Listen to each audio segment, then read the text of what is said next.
Fronted post में मूं कमु कयो पियो हुन में मुंहिंजी सुठी रेपो थी वई पंहिंजो ऐं ज़ाहिर आहे मां सम्झंदुसि त मुंहिंजे जेको आहे सो सहाफ़त में ग़ुलाम नबी मोल साहिबु जो बिल्कुलु जेको आहे सो किरदारु रहियो आहे ऐं तमामु महिरबानी हो ऐं इवन दस्तगीर भट्टी साहिबु बि पोइ दोस्त थी वियो मुंहिंजो दस्तगीर भट्टी ऐं जेको आहे सो मुग़ल साहिबु ऐं ग़ुलाम नबी मुग़ल जी एन मुग़ल इहे बिल्कुलु जो हमेशह मूंखे ऐं मुंहिंजो दोस्त नाज़ सैतो उनखे बि आउं कोन विसारींदुसि एक्चुअली अंग्रेज़ी जर्नलिज़म खे आणण वारो नाज़ सैतो हुयो उन मूंखे हिकिड़े तमामु एपिक किरदारु उहो बि महिरबानी उन नालो बि कोन विसारींदो निसार चन्ना साहिबु ऐं उन पुटु जावेद चन्ना ऐं इहे बिल्कुलु दोस्त हुया इहे महिरबानी हुया सीनियर हुया नाज़ हिते वञी मूंखे पेश कयो जेको आहे सो चन्ना साहिबु वटि निसार चन्ना वटि ऐं निसार चन्ना जी वॾी टोर हूंदी प्रेस क्लब जो सदर हूंदो हुयो पिस्तौल बि खीसे में रखंदो हुन जहिड़ा बि थींदा करे हुन हमला थींदा हुआ करे चाह पराठी पर त दिलबर माण्हू ऐं तमामु जमहूरियत पसंदि माण्हू हुन त केस थियो हिकिड़ो जंहिंमें हुनखे चयो वियो त पीआई हाईजैकिंग नुसरत भुट्टे सां गॾु जेको आहे सो मार्शल वारनि केस कयो इहे पोलराइज़ेशन त साहिबु हिकु ॿिए ते जेको आहे वञी शायदियूं ॾींदा हुआ चुगलियूं हणंदा पोइ ईअं कोर हाउस में हाज़िरियूं हुयूं ॿार पंहिंजो हुन मूंखे चयो तूं कमु कंदे इहो ॿी त अंग्रेज़ी जेको शौक़ु आहे त तूं हुन में नेशन अख़बार में मुंहिंजी वाक़फ़ियत आहे तूं नेशन में लिख नेशन में बि मूं पहिरियों इहो ई आर्टिकल लिखियो त सियासी क़ैदी आज़ादु थिया वञे जेको हुन ज़ाहिर आहे न छापियो पोइ मुस्लिम में जेको आहे दस्तगीर अलाए छो छॾे वियो त मुस्लिम में मूं अप्लाई कयो त मलिया लोधी एडिटर हुई उन जेको आहे सो मूंखे ॾिनो पोइ ईअं थियो जेको आहे सो बदकिस्मती सां सैडली चन्ना साहिब जो इंतकाल थी वियो पंहिंजो चन्ना साहिबु बीमार थी चन्ना साहिबु अफ़गानिस्तान वियो हलियो हुते पंहिंजो मोहन साहिब सां गॾु उहो थकल हो हुनखे हार्ट जो प्रॉब्लम हो मोटी आयो त चन्ना साहिबु तमामु दिलबर माण्हू हो इंतकाल थी वियो उन जी जाइ ते फ्रंटियर पोस्ट में जेको आहे सो आयुसि फ्रंटियर पोस्ट में जॾहिं आयुसि त ॾिसो न पंहिंजो हर बैट्समैन जी जेको आहे न हिकिड़ी रिपोर्टर वांगुरु बैट्समैन वांगुरु रिपोर्टर जी बि हिकिड़ी उमिरि हूंदी आहे तॾहिं उते जॾहिं मां आयुमि फ्रंटियर पोस्ट में त उते बि इहे साॻियूं ख़बरूं हुयूं ऐं पर उन जेको वॾो हिकिड़ी ख़बर जेका मूं उते ॾिनी ऐं जेका पोइ जेको हिकिड़ो वॾी ख़बर हुई उहा इहा हुई अॼु बि तारीख़ यादि आहे 12 फरवरी 1990 उहा ख़बर हुई 14 फरवरी 1990 उहा ख़बर हुई त जेको आहे सो हा उहा हिकिड़ी तहक़ीक़ी रिपोर्ट हुई उहा अगेन ई अॼु आई हुई ऐं उहा हिकिड़ी तहक़ीक़ाती रिपोर्ट हुई त कीअं जेको आहे सो सिंध में शहरनि में ऐं सिंध जी ॿारियाड़नि में धाड़ियल ऐं सिंध जे शहरनि में जेके आहिनि सो ॾिसानी दहशतगर्द जंहिंमें 2 हुया 3 हुया सिंधी मुहाजिर वटां जेके बि हुया कीअं जेके आहिनि सो इन सभिनी जे पुठियां ख़ुफ़िया एजेंसियूं ऐं उन ख़ुफ़िया एजेंसियुनि जो बि हिकिड़ो जेको आहे सो कर्नल ऐं उहो उनखे जेको आहे सॼी सिंध में ऐं कुझु कर्नल उनखे जेको आहे सो कीअं मूविंग स्प्रिट आहिनि सभिनी उन में हुननि सिक्वेंस जेके आहिनि सभु ॾिना हुया उन में सिक्वेंस इहे ॾिना हुया त इवन फैसल काठेले जी जेको आहे अॻुवा में बि जेको आहे सो एजेंसियुनि जो हथु हो ऐं फलाणे माण्हुनि जो हथु हो ऐं उन खां बाद में हुननि ॾिनो त 30 सेप्टेंबर जेका थी उन में बि एजेंसियुनि जो हथु हो 1 अक्टूबर कीअं हुननि प्लान कई जेम्स सैयद जे ॻोठ वटि जेको हमिलो थियो पंहिंजो बेनज़ीर जी जीप ते उन में बि कीअं एजेंसियूं हुयूं उहो हिकिड़ी सिक्वेंस में उहा सॼी जेको आहे सो रिपोर्ट आई ऐं उन में कहिड़ियूं गैंग्स हुयूं ऐं इवन मेयर हैदराबाद ते जेको हमिलो उन में कीअं एजेंसियूं हुयूं कीअं पोइ उन्हनि प्लान कयो कीअं जेको आहे इहो केस चलाइणो आहे इहो सॼो उन में उहा रिपोर्ट जो काफ़ी हिसो उहो छपियो हुन में पंहिंजो फ्रंटियर पोस्ट ऐं फ्रंटियर पोस्ट लोअर हाफ में 5 कॉलमनि में तमामु वॾो जेको आहे secret services moving spirit behind situation ईअं ॾिनी त उन में पोइ हिकिड़ो तहलको मची वियो उहो तहलको मची वियो हुन में काफ़ी ॾचो थियो ऐं उते पोइ मूंखे जेको आहे एडिटर तॾहिं न्यूज़ लाइन निकितो हो मुंहिंजी एडिटर रज़िया भट्टी उन जेको आहे कैच कयो ऐं हुन चयो त हीअ रिपोर्ट जेको आहे सो ईअं कीअं थो थी सघे जेको आहे पंहिंजो इहो हुजे ऐं हुन में ऐं ईअं हो बिल्कुलु ऐं हीअ जेको अॼु जेको थिए पियो जीअं जेको सिविल हुकूमतुनि खे जेको आहे सो गैर सिविल इदारा या गैर जमहूरी क़ुवतूं हलणु नथियूं ॾियनि इहो त बेनज़ीर जे वक़्त में कमु तमामु शुरू थी चुको हो ऐं बेनज़ीर जे जेको हुकूमत खे कीअं हर्डल हुया ऐं हिकिड़ो अमलदार जेको सीनियर अमलदार हुजे हिकिड़े इदारे जो कीअं सॼी सिंध खे हुन जेको आहे सो हिकिड़े सिंध जे लोअर सिंध खे कीअं हुन कंट्रोल पियो कयो, कीअं बेनज़ीर जी हुकूमत खे मैनिपुलेट पियो कयूं। सो इहा जॾहिं ख़बर आई त इहा मुंहिंजी एडिटर रज़िया भट्टी जेका आहे न्यूज़लैंड जी उन आई कॉट हर आहे, त उन पोइ मूंखे जेको आहे सो मुंहिंजे दोस्त मोहम्मद हनीफ़ जे थ्रू, पर मुंहिंजो दोस्त त पोइ थियो, पोइ मोहम्मद हनीफ़ रिपोर्टिंग ते ईंदो रहंदो हो, उन पोइ मूंखे इहा आच कई त मां हिन ते हिकिड़ो पीस जेको आहे न्यूज़लैंड में लिखां। न्यूज़लैंड में हिकिड़े पेज जो पीस जेको आहे मूं लिखियो, 6000 वर्ड्स हुया, ऐं रज़िया भट्टी ॾिठो हुन में how can you name the names, हिन में माण्हू जो नालो जेको आहे सो त उन में कीअं, त उन में मज़े जी ॻाल्हि जॾहिं फ्रंटियर पोस्ट में इहा ख़बर छपी त इहा ख़बर खणी जेको आहे सो बेनज़ीर भुट्टो असलम बेग खे ॾेखारी, जनरल असलम बेग खे ॾेखारी त हीअ जेको आहे सो हीअं आहे, ख़बर आई आहे हीअ तव्हांजा जेके इदारा छा पिया कनि। त उनखे उन्हनि चयो त इन्हनि इदारनि जे जेको आहे सो मिलिट्री मैटर्स में प्राइम मिनिस्टर साहिबा तव्हां मुदाख़लत न कंदा कयो। पर ज़ाहिर आहे उन पुछो सैयद काइम अली शाह खां पुछो, आफ्ताब शुबान मीरानी खां पुछो, उन्हनि चयो त हा असांजो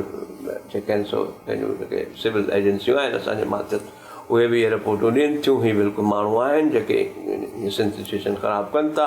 उन खां बाद में जनरल बेग खे को ॿियो चारो न हो त उन्हनि माण्हुनि खे सिंध मां जेको आहे सो टपड़ गोल कराए, ऐं इहे नज़र जी ज़ाहिर आहे हिकिड़ी हू हुई पंहिंजो हिकिड़ी पॉइंट स्कोर उहो कयो उन खां पोइ इहा ख़बर जो वरी इहो फॉलोअप सां न्यूज़लैंड में मूं जॾहिं ख़बर ॾिनी उहा 6000 वर्ड्स जी,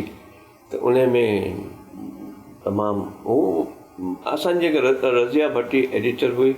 वंस उहो कंफर्म करण खां सवाइ का ॻाल्हि हलणु न ॾिठी वई, सुवाल ई पैदा नथो थिए। इवन जेका बांग जेका आहे सुबुह जी फजर जी जेको आहे 5 बजे अचे थी या 5:30 बजे अचे थी,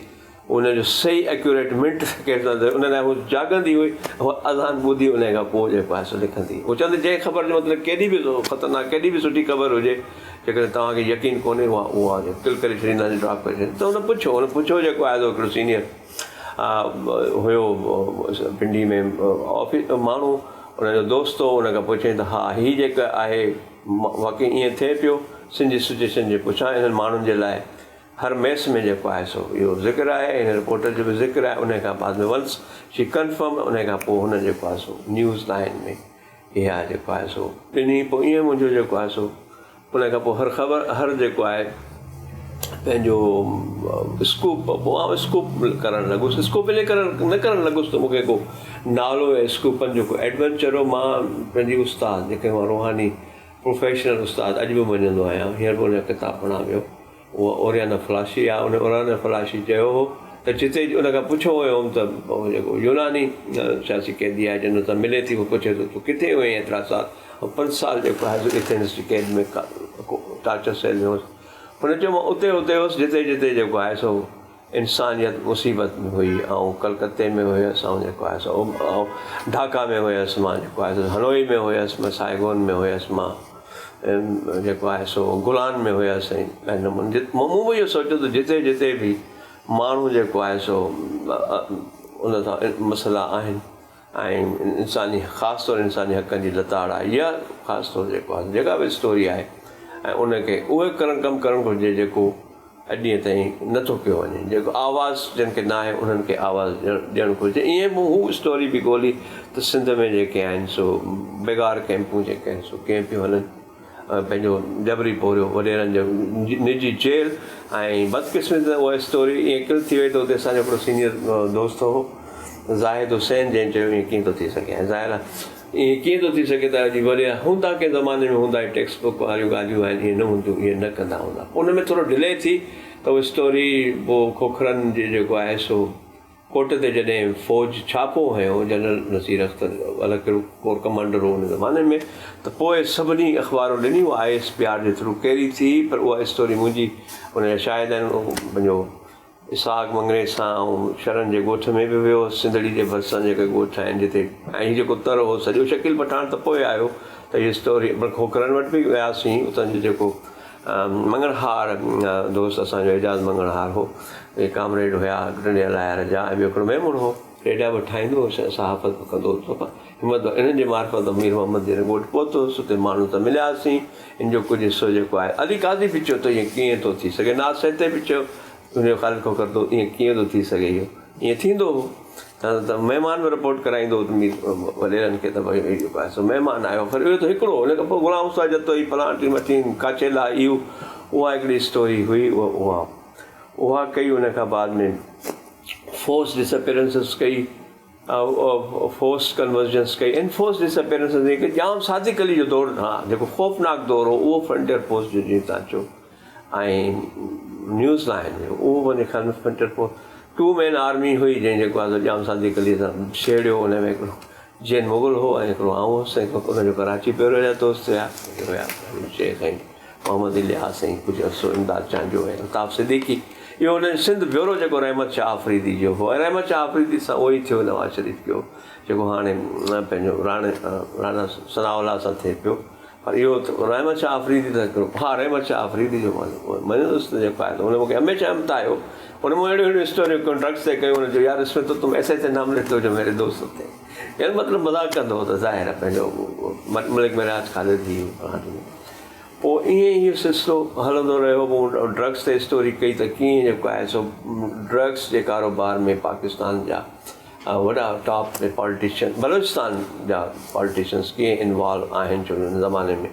उते पहिरियों PNP जहिड़ी पार्टी बि हुन में जेको आहे ड्रग मनी का बि अहिड़ी पार्टी न हुई जेका ड्रग मनी सां इलेक्शन्स में हुते न आई हुजे ऐं हुन में मां ऐं मोहम्मद हनीफ़ जेको आहे हुन ते कमु कयो मोहम्मद हनीफ़ पश्तून बेल्ट में वियो गिरदी जंगल ऐं हिन पासे ऐं मां जेको आहे कोस्टल बलोचिस्तान में वियुमि पोइ असां उहा स्टोरी कईसीं त कीअं हाउ ड्रग्स मेक देयर वे इन टू इंटरनेशनल मार्केट ऐं उन में त तमामु इहा स्टोरी कईसीं हुन में मिनिस्टर जो नालो हुन में आसिम कुर्द जो नालो आयो वरी अली मोहम्मद नोतेज़ई जो नालो आयो हुन में मोहम्मद अली रिंद जो नालो आयो इहे तमामु हुतां जा पावरफुल मिनिस्टर्स ऐं पार्लियामेंटेरियन हुआ जमहूरी वतन पार्टी जो आज़म कुर्द हुयो ज़ाहिर आहे उहा ड्रग मनी सां जमहूरी वतन पार्टी पे हली PNP पे हली ऐं जेको आहे सो वज़ीर साहिब जी पार्टी उहा पे हली मोहम्मद अली रिंद उन में हो उहा जॾहिं स्टोरी थी त उहा बि कवर स्टोरी हुई न्यूज़ लाइन जी ऐं उन में पोइ हीअं थियो पोइ ईअं थियो या त मूंखे थ्रेड्स मिलियो या त मूंखे अवॉर्ड मिलिया इंटरनेशनल नेशनल जेको आहे स्टोरियुनि ते टियों को रस्तो कोन हो ऐं पोइ ऐं केस बि थिया उन पोइ मोहम्मद अली रिंद जेको आहे सो केस कयो रज़िया भट्टी ते मोहम्मद हनीफ़ ते जेको शायदि अॼु बि हलंदो हूंदो ऐं हुते छो मोहम्मद रिंद ई कयो हो जो मोहम्मद रिंद वारो हिसो मूं ई लिखियो हो ऐं उन में पोइ उहो हलंदो रहियो ऐं उन में असांजो वकील मुंहिंजी जी ॻाल्हि उन असांजो वकील उन में अली अहमद कुर्द हुयो अली अहमद कुर्द जेको आहे पुराणो ॿूणो बलोचिस्तान में जंग बि विड़ियो गोरीलो बि आहे पर उन ज़माने में ॾाढो त अली अहमद कुर्द ॾाढो मायूस हो पंहिंजो पाकिस्तान जी सियासी हालतुनि खां 90s खां जज़्बाती माण्हू आहे एतिरो मायूस हो जो उन्हनि कराची प्रेस क्लब में तव्हांखे यादि हूंदो त ऐलान कयो हो त मूंखे त मां सुभाणे मुल्की हालतुनि खां बदिल थी करे कराची जे चिड़िया घर में जंप खाईंदुसि शींहं जे पिंजरे में अली अहमद कुर्द जे बाद सो जॾहिं मोहम्मद हनीफ़ सां गॾु असांजो वकील हो त कोयटा खां हिते आयो कराची इन कम लाइ मोहम्मद हनीफ़ जॾहिं वियो प्रेस क्लब में इहो तारीफ़ कराइण त घणनि जर्नलिस्टनि त हुनखे सुञातो कोन पियो त हीअ अली अहमद कुर्द असांजो केस मुफ़्त में विड़ियो हो ऐं तव्हांखे ॿुधायां त उन में हालांकि उहो केस जी जेका ANF हींअर आहे उन ANF ऐं नेवल इंटेलिजेंस उन चयो त हीअ जेको आहे सो 95% हीअ जेको आहे स्टोरी सही आहे पर असीं हिनखे कुझु नथा करे सघूं मोहम्मद अली रिंद खे पर बावजूदि हुनजे ही स्कोप असांजे डिफेंस में कोन आहे सो 2 माण्हू आया हुआ हिकिड़े कामरान ख़ान चयो त आउं तव्हांजो डिफेंड कंदुसि त ॿियो जेको आहे सो तकबीर जे मौलाना सलाहुद्दीन जेको आहे त हीअ जेका वॾा जेके बलोच हुया जेके तमामु हीअ पंहिंजो डॉक्टर जेको पोइ मिनिस्टर बि थियो ऐं डॉक्टर हुन नालो अलाए छा आहे डॉक्टर अब्दुल मालिक बलोच जी सॼी पार्टी उहा पोइ जेको आहे सो हालांकि उन्हनि छा कयो उन्हनि वरी पंहिंजा सियासी मक़सदु ॾिठा न उन्हनि वरी उहो उर्दू में जेको आहे ट्रांसलेट कराए सॼे गवादर में विरायो त नतीजे मोहम्मद बकुल मोहम्मद जे मूंखे साखे खे नुक़सानु पहुचायो आहे सो किरी पियो आहियां पर मोहम्मद अली ॿई केस कया क्रिमिनल बि ऐं सिविल बि ऐं पोइ इहो हलंदो रहियो ऐं उन कोर्ट में जंहिंमें हनीफ़ ईंदो हुयो उन कोर्ट में पोइ उहा ई साॻी कोर्ट हुई जिते धमाको बि पोइ दहशतगर्दनि कयो हो। इहो कोन हो भले असांजे केस सां, पर मतिलबु त कहिड़नि ख़तरनाक हालतुनि में उहो केस बि वञी भोॻींदा हुया, कोयटा वञण बि, ऐं वरी जेको आहे सो पंहिंजो पंहिंजो कमु बि कंदा हुया। पोइ इहो इहो इहो ईअं हलंदो रहियो। पोइ जाम सादिक अली जी ॻाल्हि थो ॿुधायां। जाम सादिक अली पहिरियां माण्हू सिंध में जाम सादिक अली डॉक्टर अयूब खे ख़बर हूंदी त जाम सादिक अली जी प्रेस कॉन्फ्रेंस में हिननि जो, ऐं जाम सादिक अली जा बि दिलचस्प मकालमा थिया, जंहिंमें जेको आहे सो तमामु हिनखे बि धमकियूं हुननि ॾिनियूं। जाम सादिक अली बिल्कुलु हुन चयो त आउं तव्हांजो महिमान आहियां। माना जाम सादिक अली खे एॾो मतिलबु हो, हुन चयो त फ्रंटियर पोस्ट वारो आउं तव्हांजो फलाणे ॾींहं ते महिमान आहियां। त मूं उहा ई ख़बर ईअं लिखी त इहो बिल्कुलु सिंध में धाड़ियल चवंदा आहिनि त तव्हांजो जेको आहे सो महिमान आहियां। ख़ैर हुनखे पोइ ख़ौफ़नाक थी वियो। पोइ अलाए हुनखे छा थियो, पंहिंजो हुन कार्रवाई न कई, पर जेको आहे सो रहमत शाह हुन चयो त जेकॾहिं हुनजो मालिक सिंध में आयो त मां हुनखे गिरफ़्तार कंदुसि। ॿिए ॾींहं ते लाड़काणे में जाम जो जलसो हो। रहमत शाह आफ़रीदी लाड़काणे में वञी जेको आहे सो माशूक के कापियूं जेके आहिनि सो मुफ़्त में विरायूं। जाम रहमत शाह हिकिड़ो तमामु हिकिड़ो बहादुर माण्हू हो। हुन चयो त हीउ मुफ़्त में सॼी सिंध में अख़बार जाम सादिक अली जे ख़िलाफ़ु मुफ़्त में विरायो जेको आहे। किसो थिया त शुरू त जाम चयो त 2 महीननि में जेकॾहिं मूं हालत न सुधारी त इस्तीफ़ा ॾेई छॾींदुसि। असां रोज़ काउंट डाउन ॾींदा हुआसीं त एतिरा ॾींहं थिया आहिनि। त उन ते त उनखे कावड़ चढ़ी। मूंखे यादि आहे फेबरवरी 28 हुई 1999 जो ॾींहुं, जॾहिं जाम जो डेडलाइन ख़तम पई थिए। मूंखे इन करे यादि आहे जो उन ॾींहुं अवामी तहरीक में पलीस साहबान हिकिड़ो मुशाइरो बि सिंधी जो करायो, जंहिंमें असां राति जो शेर बेर पढ़िया, मज़र लॻारी, इहे कुझु सॼा। सो इहो ईअं हलंदो रहियो। पोइ इहे सॼियूं स्टोरियूं थियूं। ऐं जाम सादिक अली जे ज़माने में माण्हू ग़ाइबु थिया, PSF जा सपाफ जा छोकिरा ग़ाइबु थिया, महबूब चांडियो ग़ाइबु थियो, ॿिया माण्हू ग़ाइबु थिया, भान ग़ाइबु थियो। हुन खां पोइ शाह बंदर केस थियो मुज़फ़र शाह जे ज़माने में। हा, ख़ौफ़नाक दौरु वरी हुनजो हो जेको मरवत हो, जंहिंमें मरवत जेको आहे जीअं अपोज़िशन सां कई। पर इहा ॻाल्हि आहे त जेको अपोज़िशन सां ज़ुल्म पियो थियो, वरी अपोज़िशन जॾहिं पावर में पे आई, वरी जेको आहे सो हुननि साॻिया ज़ुल्म ईअं पिया कया। मिसाल तौरु साॻियो ग़ुलाम हुसैन उनड़ हो, वरी उहो साॻियो ज़रदारी जो शिकार हो, साॻियो असलम राऊ हो, वरी उहो साॻियो पीपुल्स पार्टी जो शिकार हो, अली अहमद हो, अली मोहम्मद हंगोरो हो, वरी साॻियो पीपुल्स पार्टी वारा पाण मजबूर हुआ, मज़लूम हुआ। वरी उहो साॻियो जॾहिं उन्हनि खे इक़्तिदार मिलियो त वरी उहो साॻियो हुननि पे कयो। अब्दुल्ला शाह हो, हुन पे पंहिंजा साईं क़ासिम बोज़दार फलाणा कोड़ल शाही हू आया त वरी लियाकत जतो ई हुन वरी अलॻि कया सॼा किसा। सो असां त उते हुआसीं। ईअं जेको आहे हलंदो रहियो सॼो। हा, हुन खां पोइ नबीला शाह, ज़ाहिर आहे नबीला शाह खे कंहिं क़तलु कयो हुयो। आई मीन कंहिं ॿिए माण्हू कोन लिखियो आहे, पंहिंजी ॻाल्हि नथो चवां त हा हू किल नबीला शाह। हुन खां पोइ बि आहियूं। हिकिड़ो उहो ज़मानो बि आयो जॾहिं सिंधी साहब आहिनि, पंहिंजे प्यारनि भाउरनि सिंधी साहब आहिनि, हैदराबाद प्रेस क्लब जे सिंधी साहब आहिनि, 2.5 महीना मुंहिंजो सोशल बाइकाट कयो मुग़ल साहब में। पोइ इन करे कसूर कहिड़ो हुयो? कसूर इहो त अल्ताफ़ हुसैन जी प्रेस कॉन्फ्रेंस अटेंड कई ऐं इरशाद गुलाबाणी हुआसीं। सिर्फ़ु इश्क इरशाद गुलाबाणी त अलाए किथां घुमी आयो, फिरंदो आयो त ख़बर न आहे अल्ताफ़ हुसैन प्रेस कॉन्फ्रेंस पियो करे। त मूं चयो भई आउं ईंदुसि, मुंहिंजो त अंग्रेज़ी में अख़बार आहे, मुंहिंजो को वास्तो को, मूंखे त ख़बर ॾियणी आहे, अल्ताफ़ हुसैन ख़बर आहे। पोइ प्रेस कॉन्फ्रेंस पियो कयो, न असांजो बाइकाट आहे, तव्हांजो चयो बाइकाट, आउं ईंदुसि। उनखां पोइ असां 2.5 महीना उहो बाइकाट रहियो। सो ईअं हलंदो रहियो आहे सॼो। हिकिड़ो नंढो सफ़र आहे। पर हाणे मूंखे ख़बर कोन्हे त हाणे जी सहाफ़त तॾहिं ॾुखी हुई या मां सम्झां थो हाणे अञा वधीक जेको आहे सो जेके दोस्त उते रहनि था उन्हनि लाइ सहाफ़त ॾुखी आहे। चवनि बि था त ज़ियाउल जे दौर खां ॾुखी आहे, पर मां नथो सम्झां। पर तॾहिं बि जेको आहे सो हींअर माण्हू ॿ दफ़ा सोचे थो।